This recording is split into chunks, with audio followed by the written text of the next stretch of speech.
Good evening, everyone, and welcome to the King Jordan Radio Show. It is Thursday, July 21st, 2016.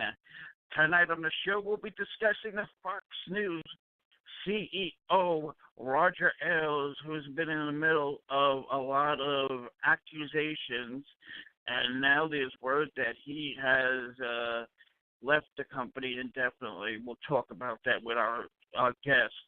We'll talk about the powerful message from last week's ESPYs from the four top NBA players. We'll also talk about the parents of the little child that got killed by the alligator in Disney, and they are electing not to sue. We'll talk about that and more. Charles Barkley's comments on the shootings. We'll get our guest reaction. Ladies and gentlemen, tonight we're honored and privileged to have one of our favorite guests. He is a veteran CNN, HLN legal analyst. He's a New York City defense attorney. He was just at the National Bar Association discussing the OJ case. Ladies and gentlemen, welcome back to the program. A very smart man, Joey Jackson, joins us. Good evening, Joe. How are you? King Jordan, I am fabulous. The honor and privilege is mine to join you, and I'm just grateful for the fine work that you do and bringing your listeners the latest in legal news and just informing and educating the public about what's going on in this crazy world that we're living in. So good to be with you. It is crazy, and I did touch on that you were at the Bar Association. If you could give us a quick minute about that, how was it and what went down, that would be great if you could tell my audience. It was fabulous. It was fabulous. It's always nice to catch up with your colleagues from across the country and to see what's going on in various communities across the country as attorneys are fighting hard for, justice and fighting hard to do the right thing by their clients. It's interesting because people say a lot of things about lawyers. There's a lot of jokes about lawyers, but the people who really need them and depend upon them are not laughing and know that, it's a job that needs to be done. And so it's always nice to catch up with people who are warriors for those who, really need someone in their corner to fight for them in the darkest moments of their lives. And so it was great to see such great people and such talented people. And of course, I presided over a discussion involving the OJ case, which the world seems to be fascinated with still. Carl 22 Douglas, years later. Yeah, it's amazing. 22 years later, the world's fascinated. You have the FX series. It pulled the highest on cable. You have this ESPN ABC series. Did fabulously well. Did you see that one? And so, yeah, it's. I saw both of them. I was, it was just. So it was nice. The conference was nice, and it was good to interview Carl Douglas, who, of course, was on the Dream Team. He was 39 years old back then, a couple of years older now, but just, a titan, and it went over really well. And he really answered everyone's questions about the OJ case and about, some inside baseball of what was going on in the case, sharing his thoughts about various personalities involved. And it was nice to be there. It was in Missouri, so it was nice to be in Missouri and to catch up with my colleagues. Thank you for asking. Yeah, Tom Mesereau did something like that in 2013. Him, the defense of his team, the prosecutors, they brought a case against Michael Jackson and lost all 14 counts. The judge, they went over aspects of the case, like, what does it take to get the right people for the as far as jurors, as far as witnesses, the whole ifs, goods, and bads. It's interesting that you mentioned jurors. Oh, yeah. I mean, first of all, Tom Mesereau is an amazing attorney, amazing man. But you mentioned jurors, and I'll just say real quickly, it's so important to the process. And, of course, we spoke a lot about the jury selection and that process. Because what everyone needs to understand is that if you're not speaking to a receptive audience, you have an uphill battle. And so it's so important to speak to jurors, to acquire jurors, and to select jurors who are what we call predisposed to your case, who are willing to be, open-minded about what they're going to hear, who are willing to listen to the evidence and not base it on emotion and base it on being judgmental, but simply base it on what the evidence shows. Although we know sometimes jurors certainly base things on much more than the evidence, but it's so important to have a jury that can sit in judgment and just be open-minded and receptive to the arguments that they're going to hear. So jury selection means so much. We certainly went into a lot of that, George. And real quick, I know I didn't mention this, but your thoughts on Dr. Murray, who the man responsible in the court of law for killing Michael Jackson, coming out with a book named This Is It, talking about these alleged things that he did, like say that he was in a costume and he ordered out hookers, and that Michael Jackson would want him to set the record straight. I saw some people on the talk saying it was disgusting and that he needs to get a life. What's your take on Dr. Murray, convicted killer, coming out with a book about Michael Jackson? Named This Is It. Well, I think that the public certainly would want more information on Michael Jackson. I think he's an icon in the community. There's a fascination about who Michael Jackson was, what it's all about. And I certainly could see where Conrad Murray would want to repair his reputation and speak to things from his perspective. But he didn't in the book.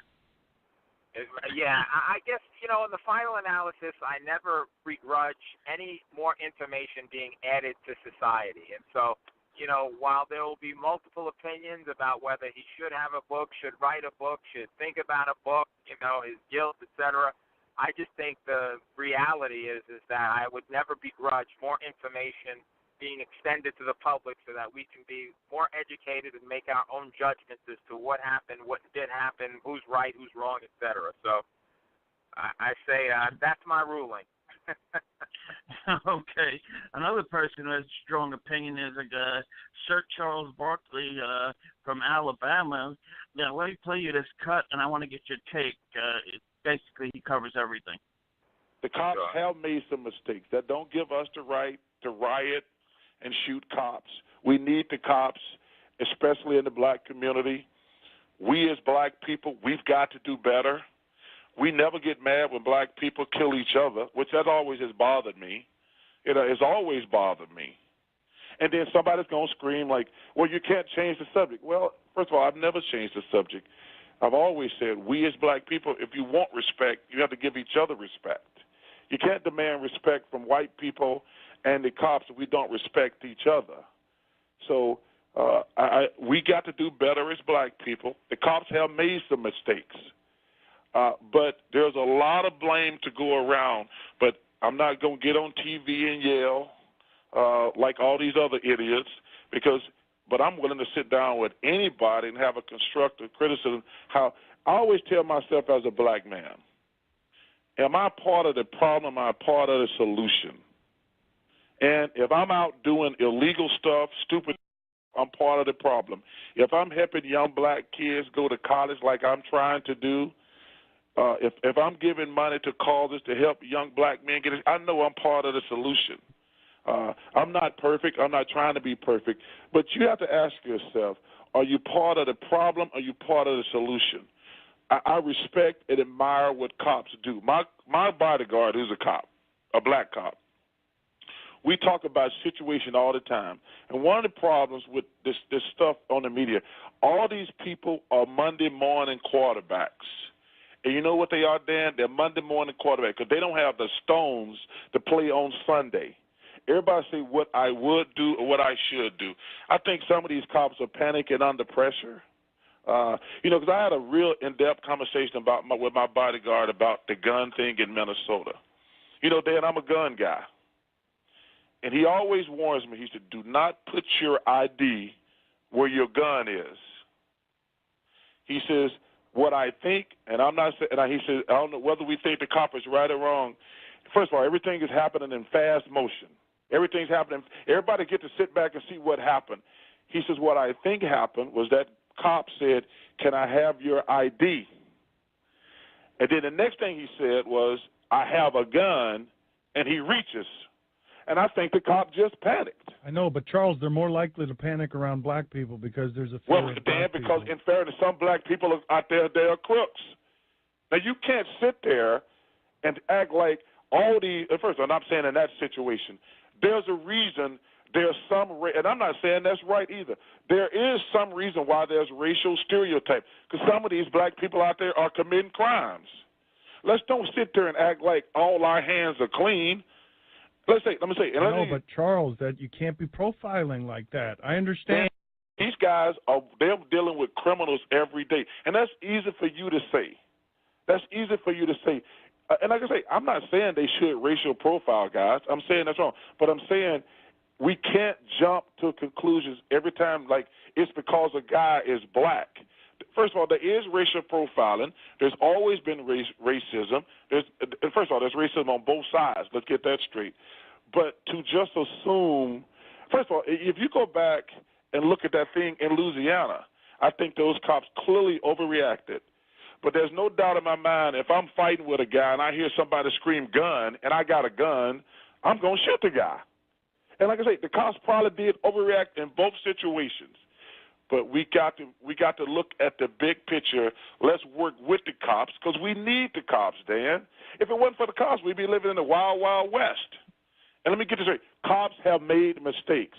But as a black person, every time you try to say, hey, listen, we still got to do better. But like I say, when I say, why don't black people get mad when we kill each other? And I'm not trying to deflect or place blame.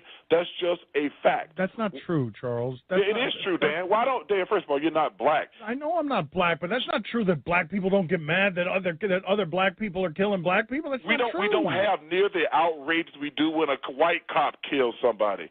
Dan, I've been black my whole life. Most black people I know are killed by other black people, and I've never understood why there's not this moral outrage the way we treat each other as black people. It can be both, Charles. It can be both. But, Dan, first of all, if you're going to sit on TV and say there's the same moral outrage when black people kill each other, when white people kill each other, that's just disingenuous on your part. We done? No, we're not done. I can talk to you anytime, Dan. You know I love talking to you. All right, hold on a second. Because I think you always try to be fair. All right, hold on. But I'm not letting you just go say stuff and get away with it. I haven't said anything. What have I said? Stay there. No, I'm just saying, just don't tell me there's the same moral outrage when black people kill each other. I didn't say it was the same. It's okay, both. I just want you to know that. Because that offends me even more when I hear people, when black people, like, dude, we got to stop killing each other. Because to get respect, you have. Wow, some strong comments from Hall of Famer Charles Barkley. What is your thoughts, Joey Jackson, as you hear this? Well, I have a few thoughts. Number one, certainly he's been outspoken all of his life. You know what you're going to get through Charles Barkley. He never is afraid to state his opinion. Never. And he says some things that I think are very credible and very important and true, and he says other things which I don't know that he really should be saying. And here's what I mean by that. I would begrudge no one saying anything. We have a freedom of speech and First Amendment. But I don't think that you could make opinions about, oh, well, he probably shot him, talking about Castillo in the car because he was probably reaching for his wallet and it was with his gun. I mean, how does he know that? I think he's that, making assumptions. Clearly, I don't think you can speculate and make assumptions when a life like that is taken. We've all seen the videotape, and unfortunately, Right. we saw the videotape too late because we don't know specifically what led to it. But I just take umbrage with anyone who would speculate as to specifically what occurred in an effort to justify that it may have been justified. It clearly appeared to be some type of overreaction. The officer, when they, after it was over, when the girlfriend was there, seemed to be saying, hey, I told him. The officer seemed to be panicked and shook and seemingly hysterical. So I would just take umbrage with him attempting to justify that. I also would take umbrage with him justifying the other shooting, suggesting when a cop yelled gun, he panicked and shot him, and, what do you expect him to do? I think that what I would expect any law enforcement officer to do, who I have tremendous respect for, and I think they serve us our dignity, and protect people and save people, and I think we owe them a debt of gratitude. There are some who don't. And in this particular instance, I don't think you can justify a shooting by saying, well, his partner, he said he had a gun, so he blasted him away. I would expect the level of professionalism. I would expect the level, of training that goes along with what you do. I mean, clearly I can't do what a police officer does, but there's a reason they do what they do. And so the fact that they yelled gun alone for Charles Barkley to say, oh, well, hey, he yelled gun, that makes sense. I don't think someone deserves to die. We have a Second Amendment right that allows people to carry guns. So if I have a gun, I should be shot. I mean, okay, in the event that his arm, which is the critical issue, they're going to look at his arm and where was his arm relative to that gun. If it demonstrated that his arm was attempting to grab that gun, and it seemed to me that he was pinned down and under control and no need for him to be shot, but if on the further investigation, when everything comes out, if his arm's near that gun, okay. But I don't think Charles Barkley's saying, oh, well, he yelled gun, he shot him. The issue I have with him is him attempting to justify the police conduct. And, again, I just want to be very clear. I think we need to respect police. I think retaliation of any kind is outrageous. It's despicable. It's deplorable. It should never happen. I agree with him that we need the police. The police need communities, but I don't agree that you justify things. The other issue, with respect to him talking about outrage, no one's ever outraged. I mean, I'm outraged when anybody's shot and killed. It's just wrong. But I think certainly there needs to be more within the African-American community of a coming together, of a unification, of a discussion about black-on-black crime. Clearly there needs to be that discussion. But I think that I'm certainly outraged when I see killing of black and black, of white and white, of yellow and purple. I think, when you shoot people and engage in senseless violence, it's just offensive to our notion of humanity. So, I just think that he certainly packed a lot into it. He's certainly entitled to his opinions. The only thing I take umbrage with him saying is really attempting to justify what had occurred. And I think that, that certainly would not be appropriate. But, Charles is Charles, and Charles is going to do and say what he feels he needs to do and what he needs to say.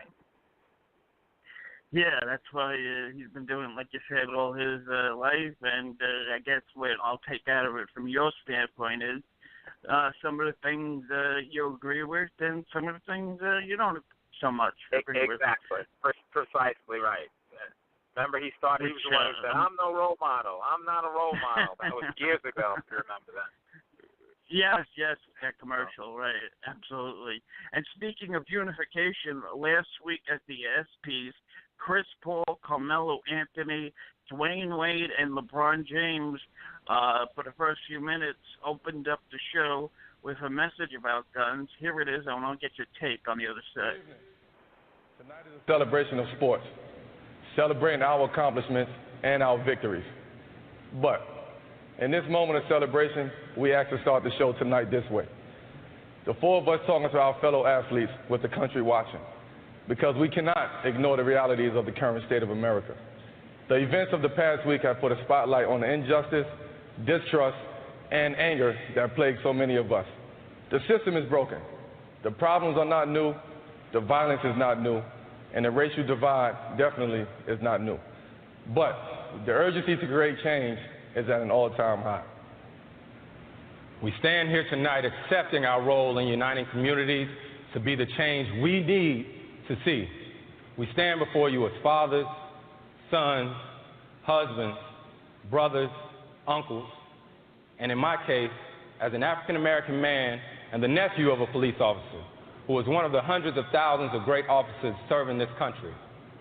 But Trayvon Martin, Michael Brown, Tamir Rice, Eric Gardner, Laquan McDonald, Alton Sterling, Philando Castile. This is also our reality. Generations ago, legends like Jesse Owens, Jackie Robinson, Muhammad Ali, John Carlos, and Tommy Smith, Kareem Abdul-Jabbar, Jim Brown, Billie Jean King, Arthur Ashe, and countless others. They set a model for what athletes should stand for. So we choose to follow in their footsteps. The racial profiling has to stop. The shoot-to-kill mentality has to stop. Not seeing the value of black and brown bodies has to stop. But also the retaliation has to stop. The endless gun violence in places like Chicago, Dallas, not to mention Orlando, it has to stop. Enough. Enough is enough. Now, as athletes, it's on us to challenge each other to do even more than what we already do in our own communities. And the conversation cannot stop as our schedules get busy again. It won't always be convenient. It won't. It won't always be comfortable. But it is necessary. We all feel helpless and frustrated by the violence. We do. But that's not acceptable. It's time to look in the mirror and ask ourselves, what are we doing to create change? It's not about being a role model. It's not about our responsibility to the tradition of activism. I know tonight we'll honor Muhammad Ali, the GOAT. But to do his legacy any justice, let's use this moment as a call to action for all professional athletes to educate ourselves, explore these issues, speak up, use our influence, and renounce all violence. And most importantly, go back to our communities, invest our time, our resources, help rebuild them, help strengthen them, help change them. We all have to do better. Thank you. A very powerful message by the four all-stars in the NBA's top league. Joey, I thought it was very powerful, very insightful. Give me your take on it. I would agree wholeheartedly. I think it's very important to athletes and other people who are celebrities to lend their voice to just causes. I'm delighted with a platform that like that. 100%. I'm delighted that people who do have that platform, like these four megastars, are speaking about it. And I thought it was a very balanced message. I thought it was balanced in as much as speaking out against the retaliation and suggesting in no uncertain terms that it's completely wrong to be targeting police, in recognizing the police and what they're doing to save lives in communities and working hard, and at the same time talking about the injustice at the hands of police and those who have died at the hands of police, and just making communities more aware and allowing people to come together and asking them to come together and to educate themselves about these issues, to speak out about these issues, and really to end the violence everywhere. And so I am grateful that athletes of this stature would come out and speak out about the issue, particularly when so many young people across this country look to them for guidance, look to them for support, look to them, just to really be the barometer of who you should be and how you should be acting and what you should be doing. So I applaud the NBA and I applaud all four of them for being the face of this very important issue. And Chris Paul, in the middle of it, even mentioned that he has police in his family. Your thoughts on that? That's right. Absolutely. And it touches home. And I think, the police are working hard, and they don't certainly deserve to be shot and killed and be held accountable for the actions of a rogue few who don't represent the majority. At the same time, you get and understand that there's a mistrust, that there's a feeling of that communities are over-policed and that people feel that police engage in aggression unnecessarily, but that's never a justification, never an excuse. It's never just gives people creative license to go out and target police, and it's just despicable. And as they say, it's got to stop. No question about it. And you would agree that NBA players, despite what Charles Barkley said 20 years ago, are role models. I mean, I can tell you during that commercial, they were playing the Bulls in the finals. I was 7th, 8th grade looking up to Charles Barkley, going to the park, trying to play like him. I'm sure Chris Paul, Carmelo, LeBron, and D. Wade are just like that to kids in junior high school. That's right. That's absolutely right. And it's, look, if you're going to be a star in any form, I think that there's things that come with that. And one of the things is a responsibility. And I think you should use that responsibility for good. And I believe that those four really did that. And it's so responsible of the NBA. And they're great people. And in telling and encouraging other athletes with their stature to go back and work within their communities, I think that's a message that everybody needs to hear. It really, really is. And hopefully with everybody working hard and understanding that we all might be different. But you know what? We bleed the same and we hurt the same, and we all share common experiences, like being fathers and being mothers, right, and being people who have families. I think, those commonalities really need to keep us together so that we can look towards peace in the days, months, and years to come. Absolutely. Okay, we'll do one last story, then we'll go to callers, so we won't do 4 stories. So here's a story on Megyn Kelly saying that she was sexually abused. Here's a cut of the sound we'll talk about. We are live in Cleveland as the Republican National Convention gets underway. Fox News megastar Megyn Kelly is reportedly claiming she was sexually harassed by her boss at Fox News Channel 10 years ago. New York Magazine reports that Kelly is saying that Fox News Channel CEO Roger Ailes made unwanted sexual advances when she was a young correspondent at Fox.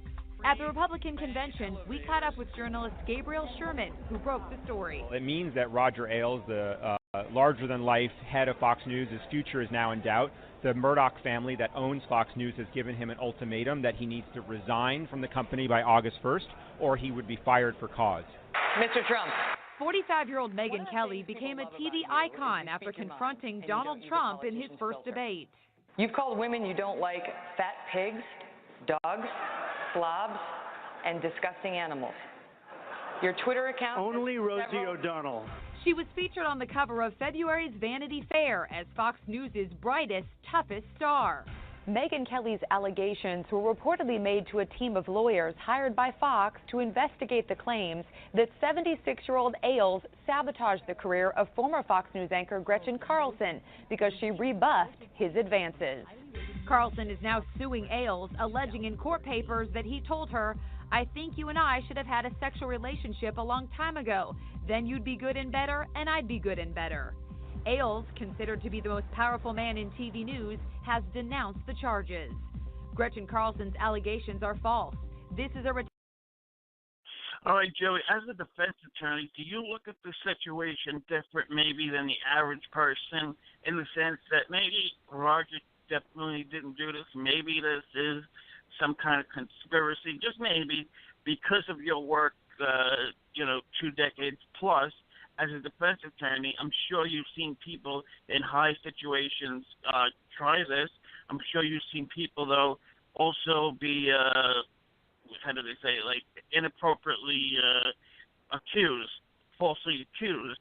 So as a defense attorney, I'm sure you saw somebody falsely accused of something. So from your standpoint, how does Joey Jackson look at this story? Well, from a defense perspective, just so that everyone's clear, you're obviously taught to be skeptical, to be probing, there needs to be proof to support allegations. You look at when it happened, where it happened, who, if anyone, it was reported to, how many other people might be corroborating, that is, saying the same thing or having witnessed it. Were there recent outcry witnesses, meaning you may not, after something happens, did you tell a colleague, tell a friend? So it's from a defense perspective, what you're always looking for is corroboration, support. In the event that something happened, what factually is there that you could support it and prove it? In this particular case, what happens is that Megyn Kelly apparently was Paul Weiss, a law firm. They were investigating, and in pursuant to their investigation, they were asking people questions about what they know, what they saw, what their experience was with him. Was he fair? Was he decent? Was he reasonable? How did he treat you? What did he say to you? How did you interact with him? Where were you? Were you alone ever? And so I'm presuming that she answered the questions to the best of her ability that were posed to her. And so, listen, what you have to believe, and who knows exactly what happened, not as though Gretchen Carlson is alone on an island. She now has Megyn Kelly corroborating and supporting and otherwise saying, hey, something very similar happened to me. What's interesting to me, though, is apparently it didn't have the same effect on Megyn Kelly's career as it did on Greta Carlson's career, right? This happened 10 years ago. Megyn Kelly has risen to become, who I know and who is one of the most decent, honorable, and kind people. That's Megyn Kelly, by the way. I met her, and and I have the right to that. She's a wonderful she person. Is just a very good person. So I mean, I look at her credibility, just by knowing and interacting with her and appearing with her many times in my career and having spoken to her and just having everyday conversations with her. I look at her as a very credible source, which is something look, every witness you evaluate, who are they? What do they bring to the table? And so how is their credibility? I view her credibility highly. I've also worked with, Gretchen Carlson before, known her, spoken to her, interacted with her, and I know Roger Ailes as well. So I know the parties involved, and, it just, who knows? I ultimately, he's entitled to a fair hearing about what exactly happened. I think it's wrong for anybody to jump to conclusions about anything. But at this point, apparently he's losing the trust and the faith in the actual executives who he's responsible to, and that's troubling. And so, it's completely inappropriate for women to be harassed and for women to be treated like anything other than, the wonderful human beings that they are. And so if this is true, then he has to pay the piper and he has to face the music. And if that means losing his job, I don't think he'll be so sad, because the reports I hear are that it's a $40 million payout. But, the reality is that if he engaged in sexual harassment, I think that he's going to have to be held accountable for that. At the same time, but just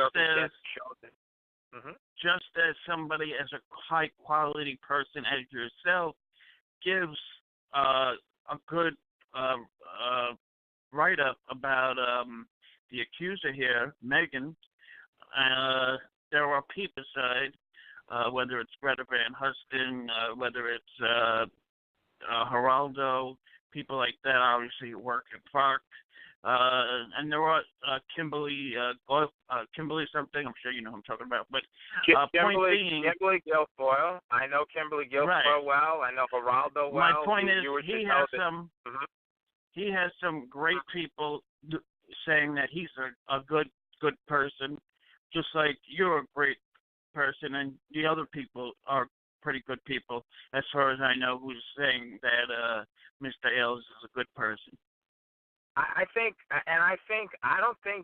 you could be a very good person, but you could also, and again, I don't know what happened. I'm not aware of it. I don't have any personal knowledge. I've never witnessed any harassment at all. But I think you'd be a good person, and people can value you and think you're a good person. And at the same time, when you're behind closed doors, there might be things that you might do and say that those other people who believe you're such a good person don't witness. So, we'll see what happens, if the allegations are true or not true. But in the final analysis, the experts will tell you. Yes, the experts tell you that these people can be the person next door, your neighbors. They have no identity. So that's a very good point. Would you mind taking a couple callers before we go? I would not at all. I would love to. Okay, today we have a birthday call. She's from Huntington Beach. Let's bring in the birthday girl, Sarah. Good evening, Sarah, from Huntington Beach. You're live. It's your birthday, and you get to talk to Joey Jackson. What else can you ask for? What else can I ask for? Just talk to Joey and you, Jordan. And thank you so much for saying it's my birthday. Thank you very much. Not a problem. Happy birthday. Thank you. So many things. Every single day there's just so many things. Charles Barkley, at first he kind of, I thought, he's kind of making sense here. But then the more he spoke, I realized it was a very, very simple summary of someone not taking all facts into consideration. And I think that every single case we hear about where an officer kills a person, a white person, black person, any person, I really think that all the facts have to be seen and heard to make a fair evaluation. And I think that should be with every single case, because there are so many cases where the police, I think, were wrong, and then there are some other cases where I think the police had no choice and they had to do that. You just can't give a blanket statement and say all is wrong or anything like that. That's what I think anyway. And as far as the racial profiling has bothered me for a really, really long time. And I think maybe about 20 years ago, I thought it was not so apparent, and I think maybe 20 years ago, unless I'm living in La La Land, I wasn't aware of it so much as I was a long time ago and as I am now. And I think the racial profiling has a whole lot to do with 9/11 also, because we can't only profile one race. I think everyone is on high alert and everyone is racially profiling everyone. And it is bothersome. It truly, truly is bothersome, and I don't know the answer. But I think it is a big issue that our country is dealing with. And Joey, your dad was a police officer, correct? That's right. And That's right. And was it in New York or where in New Jersey? Where was he a police officer? In New York, in Manhattan. And do you remember, would he talk about such things? Was there this awful divide between police and the public when he was serving our country? It didn't appear to be. Let me say a few things, Sarah. First of all, you are an incredible human being. I wish you a wonderful birthday. And, Joey, thank you. It's the truth. It's really the truth, and I think, more people really need to be like you. Honestly, you are one of the most gracious people. What does it say about a person who today, I guess there was some post about me, and you're just so positive and upbeat and, attentive to really that when it's your birthday, and we should be celebrating you. And so, thank you.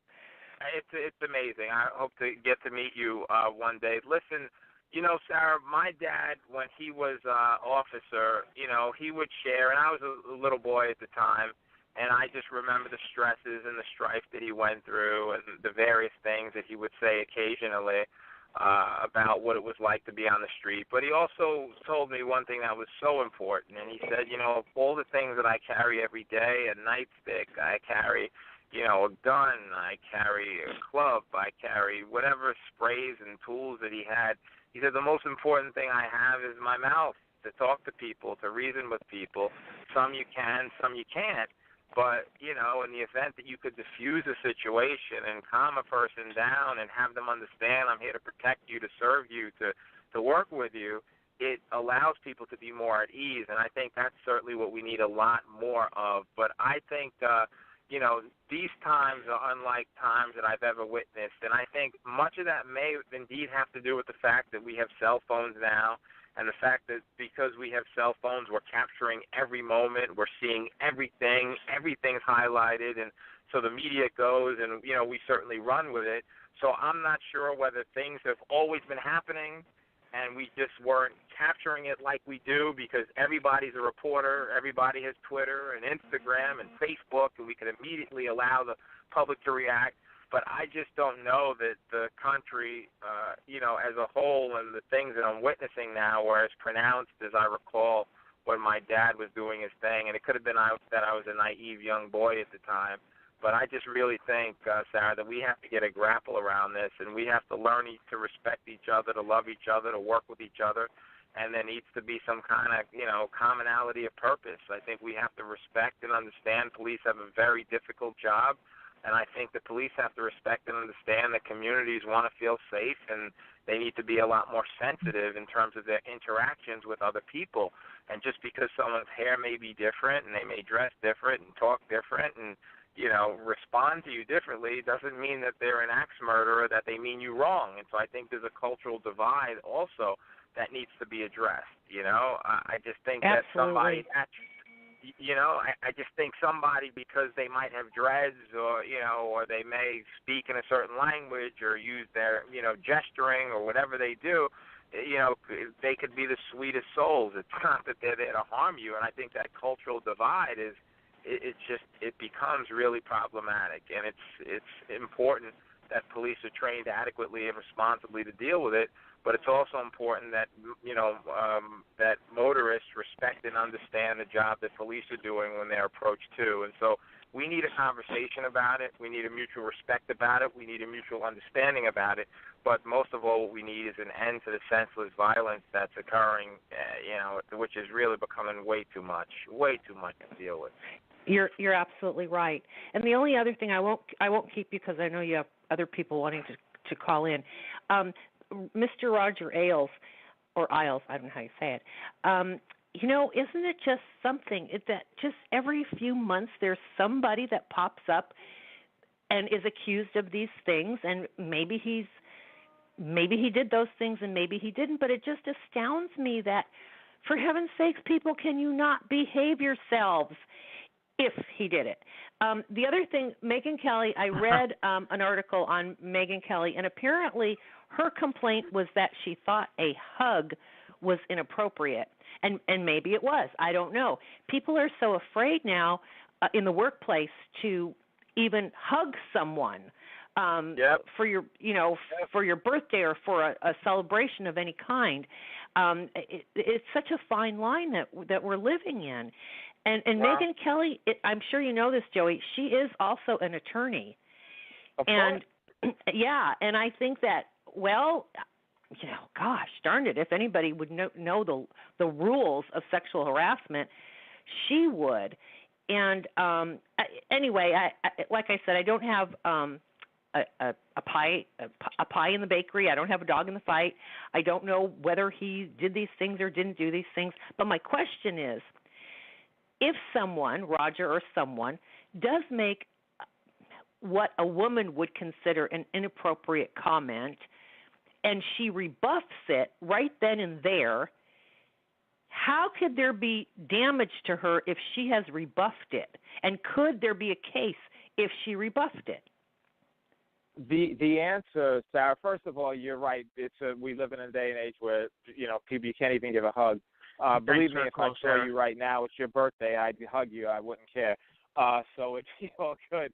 In terms of the question about you rebuffing things, look, just because you rebuff an advance doesn't make that advance any less appropriate because you speak out at it at the time. So I just think that, in the event that a woman, and I think it puts a woman in a very difficult spot that they shouldn't have to be in. If an employer is engaging in advances with a woman, if they rebuff it, do they lose their job? What are the repercussions? Maybe they're supporting families or a breadwinner in their family, and so it's a very difficult position. What do you do if you're a woman and you're harassed? I would never know. So if you speak out against it and you rebuff it, there's fear of reprisal because your employer will fire you. Do anything. Then did you really speak up, and are you being true to who you are? And then if you speak up about it later, do they believe you because you didn't speak up at about the time? So it just puts women in an impossible position, and that's why I say the best position to put women in is one of respect. And so if people respect and are courteous and are decent and honorable, then we wouldn't have to deal with this. But unfortunately, we're going to be talking about sexual harassment and those type issues for a long time to come because, as you said, Sarah, come on, people, what's the matter with you? Can't we just, get things together here? That's just the life that we're living in. Absolutely, Sarah. Happy birthday, and thank you so much for the call. Let's say hello to our final caller. She's been so good. We're giving quick graphics to Richard Herman, myself, and even you, Joey. Let's say hello to Mary, and she's out of Virginia, and she says hello tonight. Good evening, Mary. How are you? Hi, King Jordan. How are you? And it's great to talk to you. I haven't talked to you in a couple of weeks, and it's great to talk to you again, Joey. To have Mary, you, how are we? I'm so glad how we to talk doing? with you. Fabulous to talk to you. Brings a smile to my face.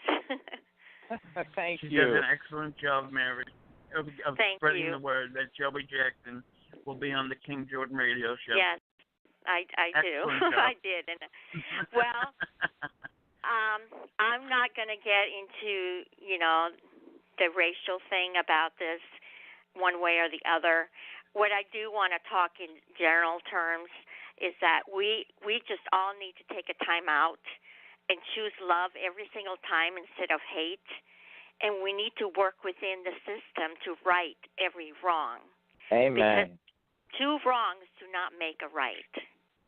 Just like there are some cops that make inappropriate aggressive arrests and that ends in someone being killed, that does not justify, on the other hand, the killing of police officers by other individuals due to frustration or mental illness or whatever.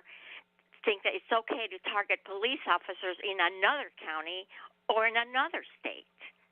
It just makes sense. Amen. And I have two boys who are in their early 20s, and I have always said to them, because they've had their share of, little problems here and there, is that it doesn't matter whether you're black, white, or as you say, green or purple, Joey, that you always do what you're told to do. If a police officer says step out of the car, step out of the car. I might be wrong, but that's what I said. We can argue the case later, but you will be alive. Exactly right. I also must say that cops profile young white males as well with respect over females. Young males, white or black, get profiled. Females get away with a lot more than males do, like, with tickets, traffic tickets, and all kinds of stuff. So with that, I just feel compelled to that if you are compelled to protest, you have that right, but do it peacefully. And I did want to just mention real quickly, I saw the other side of the Baltimore riots on TV the other day. It was on a drama show on Discovery Life, and it had to do with the Freddie Gray Baltimore riots. And you got to see what happened to those people that were hit with rocks and bricks, police officers, bystanders, shop owners, because we didn't get to see that from the other part. So it was all in the trauma unit as they were coming in that night. And there were officers who had bricks thrown at their heads, random people walking who got shot for no reason, peaceful shop owners had their stores broken into and beaten. And then one story that really got to me was two brothers. They were both black. They were coming out peacefully out of a store, and they were both shot multiple times. They were out celebrating one of the other's birthday. They both went to different hospitals because one was more critical than the other. One went to the Baltimore shock trauma, and he did not survive, but the other brother did. Oh. And that just, so it just cuts you, because a lot of people don't know after they read the news what happens afterwards to these people that are shot and, killed, or lose their jobs, whatever. So I just want to end this by quoting the great Martin Luther King Jr. in his statement where he says, "Nonviolence is a powerful and just weapon which cuts without wounding and ennobles the man who wields it. It is a sword that heals." And that's it for tonight. You are a beautiful human being, and I thank you so much for your call and for your sentiments. Oh, thank you Absolutely. Thank you so much. And just the one thing I'll say to you, which is significant, is what I always preach, and you hit it, and that is, comply now, grieve later. Meaning, if you're certainly asked to do something, do it, no matter how unjust you believe it to be. And we could always deal with it at a later time. But exactly. You'll have your life. Right. Okay, well, both of you have a great evening, and I've certainly enjoyed calling in and talking to you guys. Amen. And you be well, okay? Thank you so much, Mary. You do an excellent job with those beautiful graphics, and thank you so much for making a contribution to the show. And I also want to thank some other people, Vicky, Pager, Maddie, and Sharon, and you know a few of them, Joey, right? I think you know all of them. I know all of them. Facebook. They are incredible human beings, and I'm just so grateful and thankful to know them. Yes, indeed. So I echo your sentiments, indeed. And Joey, I want to leave you with this. I want to thank you for just being you. You're an awesome person. You're a kind-hearted person. You're a patient person. Most of all, you're a very kind-hearted person. And in the world that we live in, and the things that we go through this for the last couple of years, it's good to have people with your nature, your kindness, your talent. It's just good to be around that, and it's good to be around that type of people. It rubs off, and it does so much good, positive, because your way. There's so many people that look up to you. I am one. You have such a class act about you, and I can't say any more than that. I'm really grateful for that. I really, really am. That is very sweet. It's very kind. And I'm just thankful to know people like you. And I'm grateful to have an opportunity every chance I get to speak with you and to speak with those who listen, and to have people who are as talented as you put the message out there about what's happening in the world today. So I'm here. You don't have to come on the show. You always find time. There's a lot of people that, might ask for a fee or whatever. Joe didn't ask for a nickel. First time, 4 or 5 years ago, I asked him. He got right back to me. No problem. More people like you in this world would be a great world. Thank you so much, Joey, for joining us. My pleasure. Thank you. God bless, all right? You be well. I'll talk to you soon. Okay. Have a good one, Joe. Take care. Yep. Ladies and gentlemen, that was the one and only Joey Jackson, and I'll tell you something.